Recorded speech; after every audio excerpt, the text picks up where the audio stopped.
Hi guys, welcome to the Success Gusto's YouTube channel. We create videos related to OET and IELTS. If you are interested in our online or offline classes, feel free to contact us. All the information is provided in the description box below.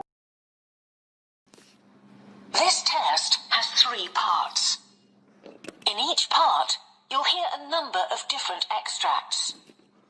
At the start of each extract, you'll hear this sound. You'll have time to read the questions before you hear each extract. And you'll hear each extract once only. Complete your answers as you listen. At the end of the test, you'll have 2 minutes to check your answers.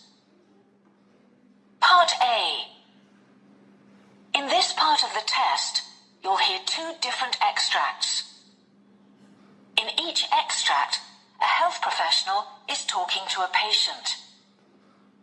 For questions 1 to 24, complete the notes with information you hear. Now look at the notes for extract 1.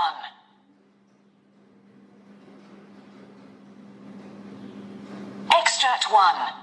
Questions 1 to 12. You hear a knee specialist talking to a new patient called Jason Riley. For questions 1 to 12, complete the notes with a word or short phrase. You now have 30 seconds to look at the notes.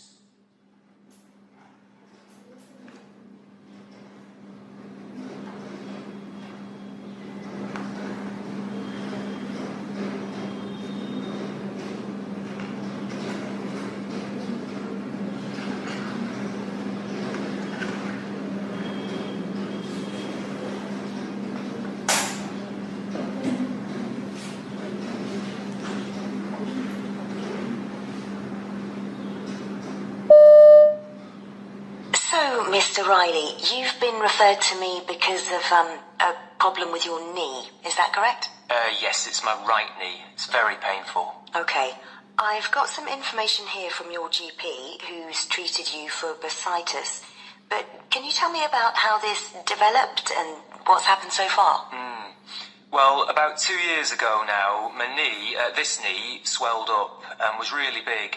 It didn't hurt, and it just looked really strange. I'd been on a week's golf holiday in Portugal, and the knee was a bit dodgy all the time I was there. Well, when I got home and the wife saw it, she sent me off to the GP straight away, who said that it was what people used to call housemaid's knee. That caused a few laughs at home, I can tell you. Then I remembered that my mum used to get that in her shoulder. It's really called bursitis, isn't it? Yes. But he said not to worry, to rest up a bit and wait and see if it went away. And it did in a few weeks. Right. So I was okay for a while. Then about a year ago I got a new job. I used to be a painter and decorator, but I retrained as a carpet fitter. So I'm on my knees quite a bit. Goes with the job. And after a while, this must be about 6 months ago, the knee swelled up again. It looked really red this time, and I had a sort of dull pain as well that got worse. Okay. Also, I felt slightly shivery and feverish. The GP said I probably had an infection and gave me some antibiotics for 10 days or so. That seemed to do the trick, and I felt much better, but the knee was still a bit swollen and it ached sometimes. Did you try painkillers? Oh yeah, after a bit the doctor suggested ibuprofen, but that always seems to give me a tummy upset, so I stuck to paracetamol. I'm still using them on and off. At work, they put me on to doing things that didn't need a lot of kneeling when I first went back, but only temporarily. And I put ice packs on my knee to bring down the swelling as often as I could, every few hours. I tried to take breaks too. Oh, and my GP suggested some exercises to protect the knee, lying down on my back and raising the leg. Yes. Which seems to reduce the aching. In bed, I made sure I slept with a pillow under it to keep it a bit higher up too. Was your knee still swollen? Yeah, it was. So then the doctor drained off some of the fluid by sticking in a needle. I remember he said he got 20 millilitres out. Right. After that, he suggested that I try some supports in my shoes. I couldn't really see the point of that, but apparently it's to do with your arches, which I guess does affect your knees. Yes. Also, he told me to make sure that I have plenty of padding on my knees when I'm at work, and I've been doing that. Good. He told me that I should think about losing a good few kilos as well, but I like my food, as you can see, and I haven't made any progress with that so far. But things weren't getting better, so then he started giving me cortisone injections. I've had 3 of those so far. And what effect did they have?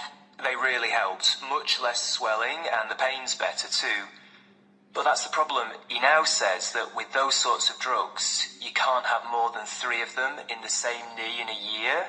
I'm up to the limit, and it keeps coming back, so really I'm hoping you'll be able to come up with something better. Okay. Well, let's have a look, shall we? If you can...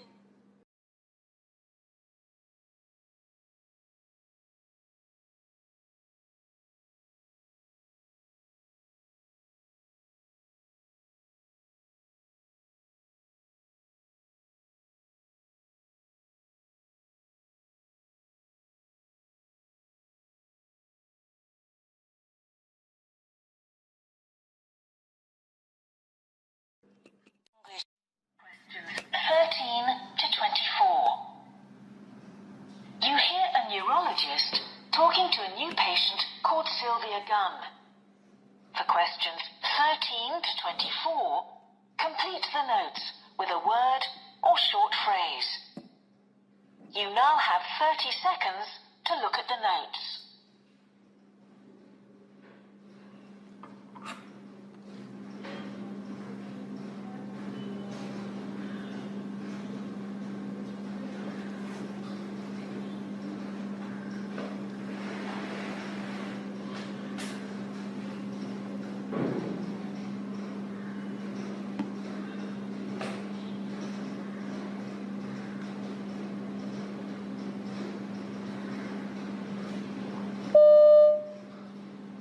Mrs. Gunn, you've been referred to me because of some pain in your face. Now, I've got some notes from your GP, but perhaps you can tell me in your own words about the pain, when it started, and what's happened since? Well, it began about 3 years back. Out of the blue, I got this terrible shooting pain in a back tooth.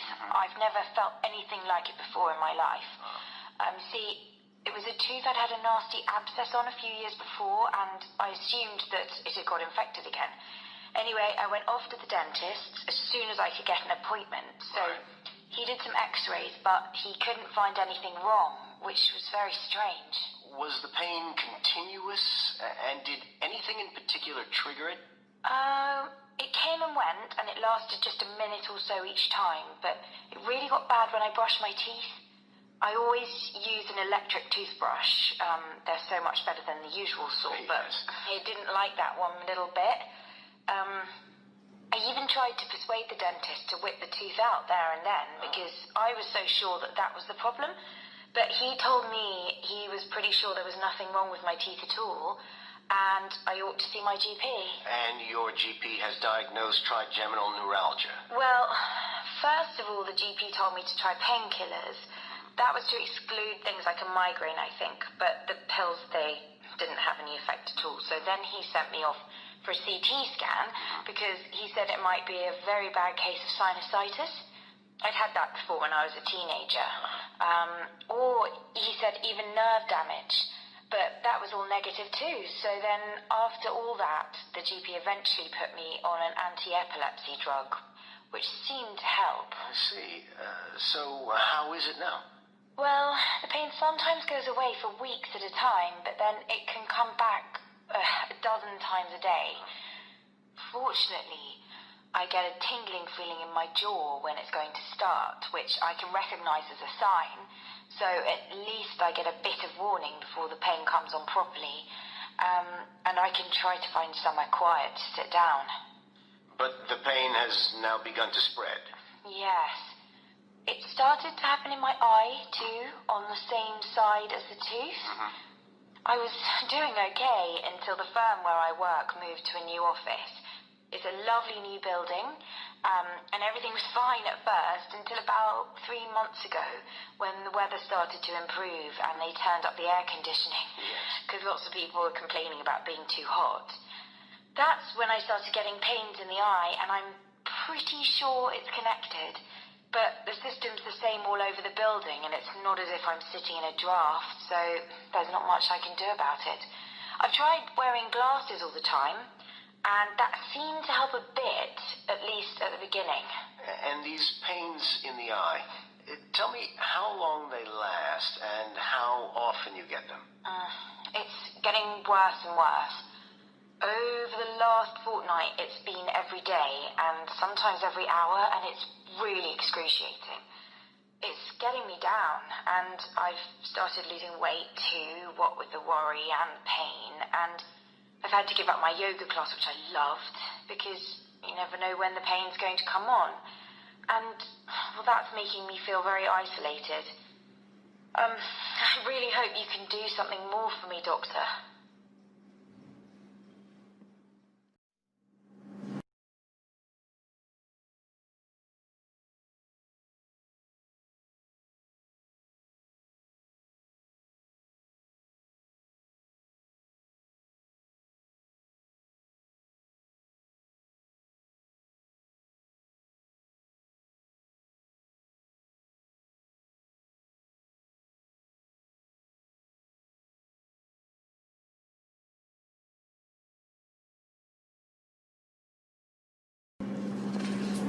Part B. In this part of the test, you'll hear 6 different extracts. In each extract, you'll hear people talking in a different healthcare setting. For questions 25 to 30, choose the answer A, B, or C, which fits best, according to what you hear. You'll have time to read each question before you listen. Complete your answers as you listen. Now look at question 25. You hear 2 nurses conducting a patient handover. Now read the question.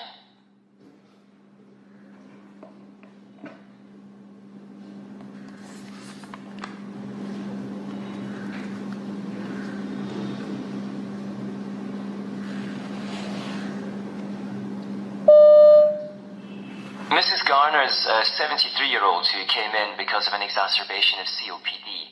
This is day 3. Today she's down for a repeat chest x-ray, and that's all booked in, and her leg dressings need to be done. She has bilateral ulcers. Oh, and you'd better chase up the report on her sputum sample. We should have had that back by now. Okay. There's a history of ischemic heart disease and type 2 diabetes, peripheral vascular disease, and peripheral neuropathy. She's been treated with IV antibiotics, steroids, and nebulizers. She's mobile with a walking frame, but gets breathless. She's down as high risk for falls. Sure. I'll continue to monitor her fluid intake and check that she sticks to the diabetic diet. Great.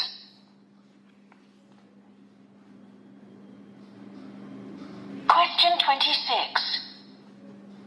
You hear a GP talking to a patient. Now read the question.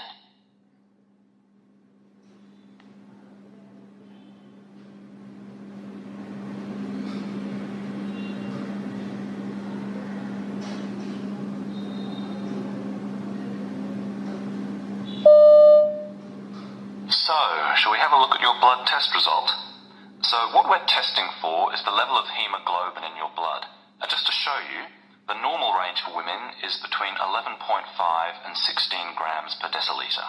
Oh, yes. And this is your level of hemoglobin. It's 8.7. Oh, I see. And what this tells us is that you're suffering from iron deficiency anemia. Oh, yes. I thought that might be the case. That would account for the lack of energy and the lethargy. I think that's what you called it last time. So perhaps I need to look at my diet, increase my iron intake? Well, What I'd like you to consider is taking a course of iron tablets. This can be a really effective treatment for the condition, and what it does is it supplements the amount of iron you're getting in your diet. So, does that mean I can go on eating normally? Not necessarily. I think we'd better run through what that phrase means in your case before I answer that question. Okay.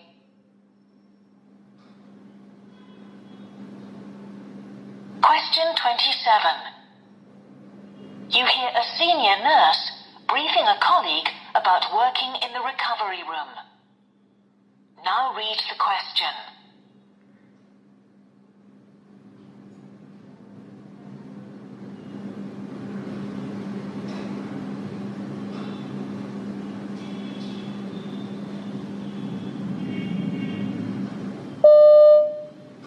Okay, so this is the recovery room where you'll be working. Patients come here directly from theatre. It's their first stage recovery before going back to the ward. Here we have a monitor, and on that you can see all the patient's vital signs from theatre, okay? Right. So you check that it's on and functioning, attach the BP cuff and pulse oximeter, and you're ready to make your assessment. The system then prompts you in terms of what to do next with the patient. So, do they get extubated in theatre? It depends. Mostly they do, and that's ideal. But sometimes it happens outside. If they come out with an ET tube in place, then it's probably because the doctors want to keep it there during recovery. But if it's a laryngeal mask, then the anaesthetist will see to that. We just have to ensure that the patient's kept stable.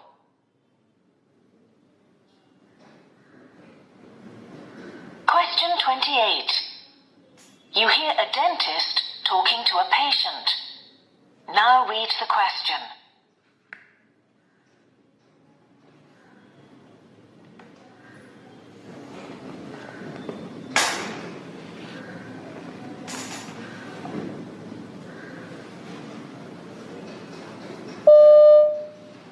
Okay, so today I'm going to prepare the tooth for the fitting of the crown, then take an impression. Oh, really?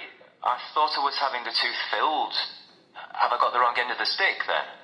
Okay, well, if you remember, last time you were here, we discussed the various options for the tooth because there's already a big filling in it that's fractured. Yeah, and I thought you said you'd be replacing the metal filling with a tooth-coloured filling made out of some sort of composite material. Oh, yes, I see. Actually, what we discussed was either a new metal filling, which may or may not stand the test of time because there's going to be a lot of stress on what's left of that tooth, or go for a tooth-coloured crown instead, which would be more robust. And is that what you quoted for in terms of the price? Oh, yes. Okay, let's go for it then.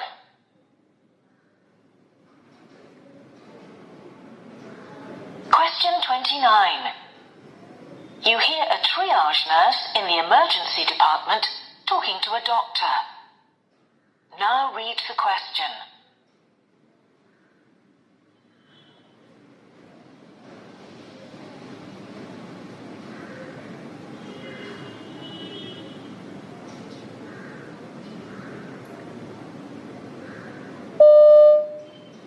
Excuse me, Doctor. I'm getting concerned about one of the patients I've triaged this evening. He came in with pain in his right shoulder going down the arm, and I put him down for an ECG and blood work. But he's now saying he feels feverish, and he's asking me how long it's going to be before you can see him. I see. How long's he been waiting? Around half an hour. The thing is, he's got an infected wound on his leg. Says he's had it for a while, and it doesn't seem to want to heal. He didn't tell me about this initially. I've looked at the wound, and there's clearly inflammation and some discharge. But what's worrying me is that his speech is getting rather slurred, so I'm concerned that it might be sepsis. I think we should move him up the list. Okay. Thanks for flagging this up. I'll take a look at him straight away.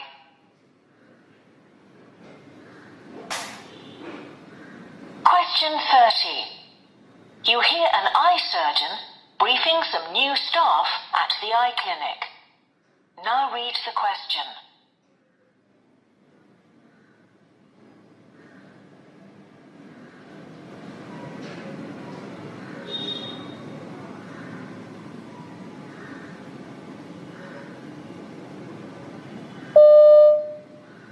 One of the biggest challenges for us can be deciding what's normal and what isn't.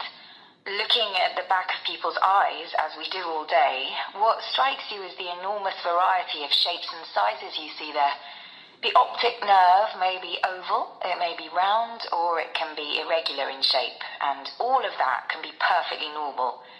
So we get lots of referrals, particularly of children, where an optometrist observed something a bit funny at the back of the eye, and they want us to check it out.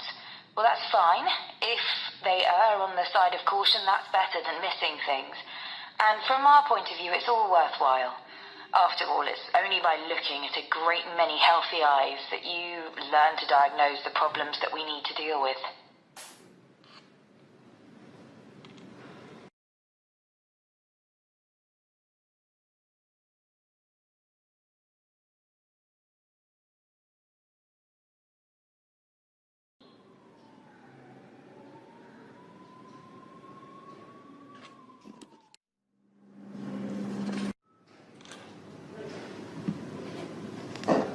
Part C.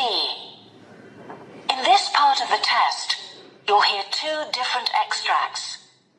In each extract, you'll hear health professionals talking about aspects of their work. For questions 31 to 42, choose the answer A, B, or C, which fits best according to what you hear. Complete your answers as you listen. Now look at Extract 1. Extract 1, questions 31 to 36. You will hear an interview with a dietitian called Ben Melrose, who's talking about iodine deficiency. You now have 90 seconds to read questions 31 to 36.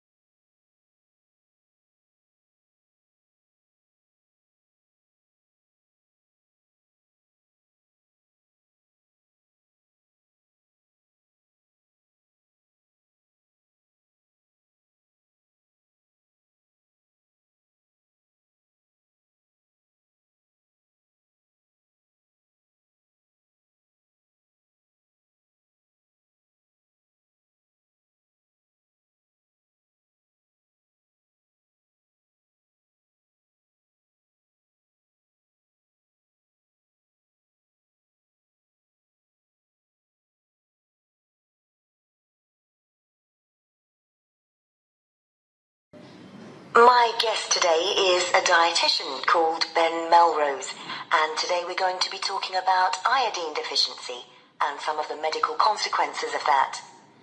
Ben, iodine is a trace element that's found in many foods. Why do some people not get enough? Well, in some parts of the world, this is an endemic problem. And it's not a question of dietary choice. We get iodine from various sources, like there's iodine in eggs and dairy foods. But by far the biggest source is the ocean. Fish that live in salt water and plants that grow in that environment are our main source of iodine. So we see relatively few cases of deficiency in Europe, for example, because such foods are plentiful there. But elsewhere, typically in the middle of large continents, it's a different story. There, people simply don't have access to sources of natural iodine. Obviously, poorer people in those regions are most likely to suffer deficiencies, but everyone's affected to some degree. And the consequences of iodine deficiency can be quite serious, I imagine. Yes, classic symptoms are things like muscular weakness, not being able to focus on the task in hand, and also a tendency to feel cold, even in hot weather. But the most widely reported symptom is actually a feeling of constant tiredness. Oh. Of course, there are tests that can determine the level of iodine in the body, and 150 micrograms is regarded as the minimum daily intake needed to avoid symptoms. And there are related conditions. A typical one is an enlarged thyroid, what's often called a goiter. So you've worked in South America, Ben, where I think it's quite common to see patients with a goiter. That's right. The case of one of my own patients illustrates this very well. Let's call her Mirabelle. Mirabelle's a middle-aged woman whose home is high up in the Andes Mountains. She lived in Europe for a number of years, where she enjoyed a varied diet and good health. When she and her husband went back to their native country, however, they returned to a remote region and tended to revert to the local cuisine, which is lacking in iodine. As they hadn't suffered any of the symptoms of iodine deficiency before they left for Europe, they didn't feel any particular need to worry about their diet now. But I believe she developed a goiter. Well, what happened was she started to have problems sleeping. She'd wake up in the middle of the night with discomfort in her legs, and then she started to get a sore throat. At first she assumed it was flu, but the symptoms persisted. Then one day she noticed a slight swelling on her neck. At first she couldn't believe it. The family were eating lots of river fish and fruit, so a diet that was healthy enough in many ways, but crucially lacking in iodine. Knowing this, she'd been taking multivitamins since her return, so was initially skeptical until a test confirmed that this was the cause. So, were you able to help Mirabelle? I was able to work out a diet for Mirabelle that made the most of the natural sources of iodine that were available to her. I also encouraged her to eat Brazil nuts. These are a good source of selenium, which actually helps the body to absorb the traces of iodine which are present in other foods. Oh. I also advised her to steer clear of certain processed foods, like bread made with flour improver, because these actually impede the body's ability to absorb iodine. I left it up to her whether or not she continued with the multivitamins. So, what conclusions do you draw from Mirabelle's case? What it made me think was that millions of people on this planet must be existing on the brink of iodine deficiency, and that's a cause for concern. Like Mirabelle, when you're young, the body can cope, but this takes its toll with time. Another thought I had was, did Mirabelle become more susceptible to the effects of iodine deficiency as a result of the iodine-rich diet she'd enjoyed in Europe? I couldn't say, but that certainly seems to warrant further study.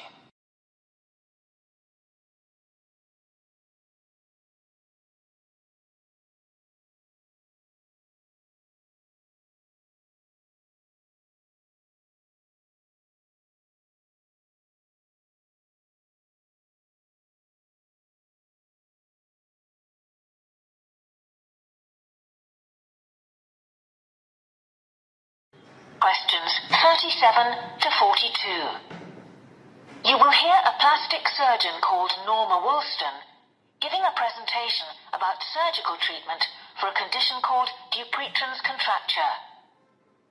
You now have 90 seconds to read questions 37 to 42.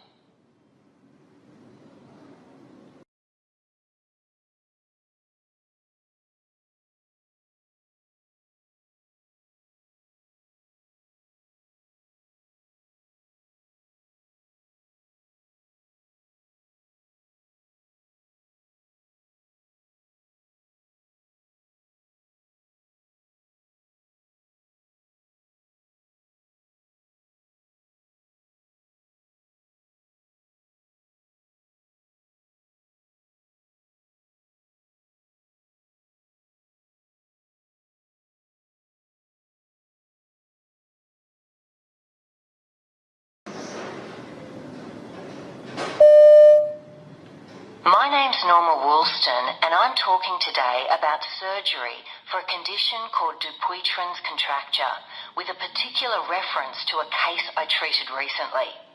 Dupuytren was first described by a French physician of that name in 1834. It's a condition in which one finger becomes increasingly bent in a flexed position. The first sign is a formation of small hard nodules in the palm of the hand, but early diagnosis is relatively unusual because there is no associated discomfort. In its early stages, the condition may respond to steroid injections and physical therapy, but this doesn't necessarily halt its progression. The affected finger often becomes increasingly bent and can no longer be straightened. But patients tend to present with the condition only when manual dexterity is compromised, by which time surgical intervention is indicated. My patient, let's call him Eric, presented with quite an advanced case of Dupuytren's affecting the little finger of his right hand, a relatively common site for the condition. Although a physical examination revealed that he was also developing the first signs in the thumb on the same hand. Eric was then a 61-year-old office worker who used a keyboard regularly. There isn't very much published so far on the causes of the condition or what might exacerbate the symptoms, But the digital age doesn't appear to have resulted in an exponential rise in the number of cases reported. Eric was finding the condition inconvenient and uncomfortable rather than painful. It was becoming tricky shaking hands with people, and holding a pencil was becoming a challenge. Eric didn't recall any family history of Dupuytren's. That's not unusual, but doesn't in itself mean that there was none. Indeed, we know that the condition is often present across the generations of one family. But because patients don't typically develop symptoms until late middle age or later, it often goes undiagnosed or doesn't develop to the point where it requires treatment. Indeed, mild symptoms are often attributed to mild arthritis or the general effects of aging and wear and tear. Nor did Eric report any of the other associated risk factors, such as smoking, diabetes, or low body mass index. It's worth noting, however, that he was of classic Northern European appearance, tall and fair-skinned, and Dupuytren's is known to be much more common amongst Northern Europeans than in other populations. In Eric's case, the condition had progressed to the point where surgery was indicated. It was clear to me that what was required was a fasciotomy to straighten the finger. Eric had some misgivings about this, as he'd heard about less invasive treatment options.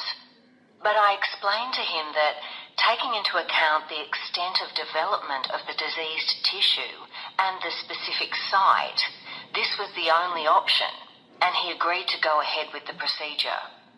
Fortunately, Eric was generally in good health, was taking no medications for other conditions, and had no concerns or negative history relating to general anaesthetic.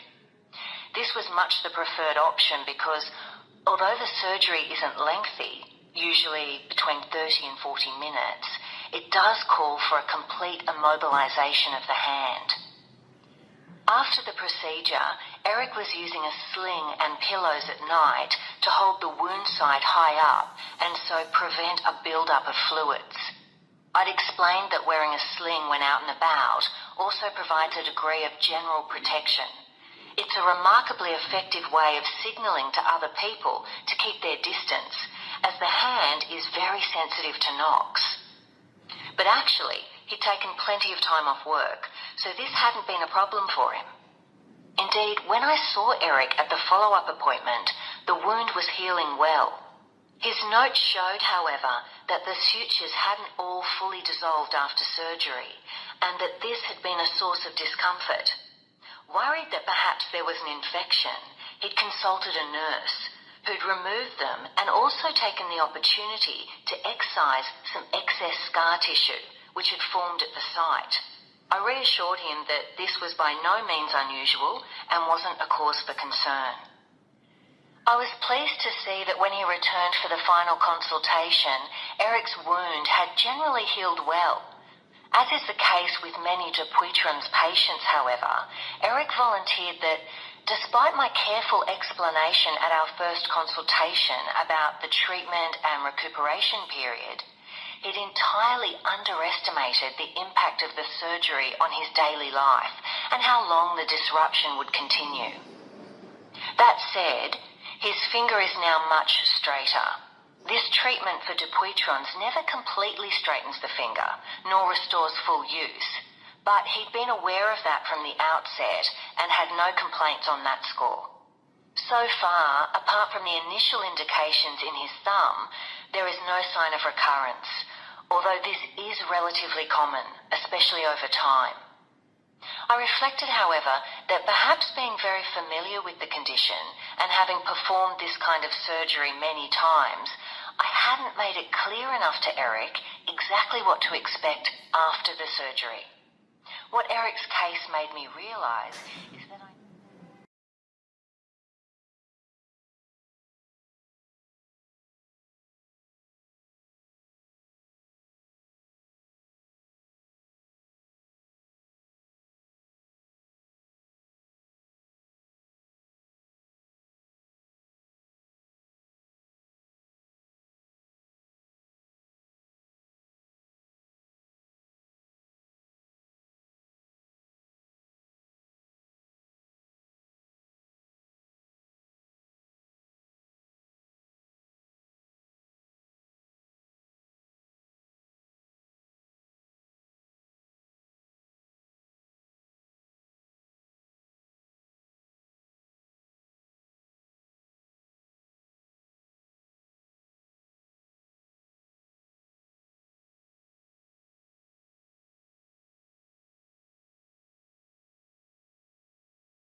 That is the end of the listening subtest. Thank you for watching the video. Please like, share, and subscribe. For more information, you can contact us at 9717020196, or you can visit our website at www.thesuccessgusto.in.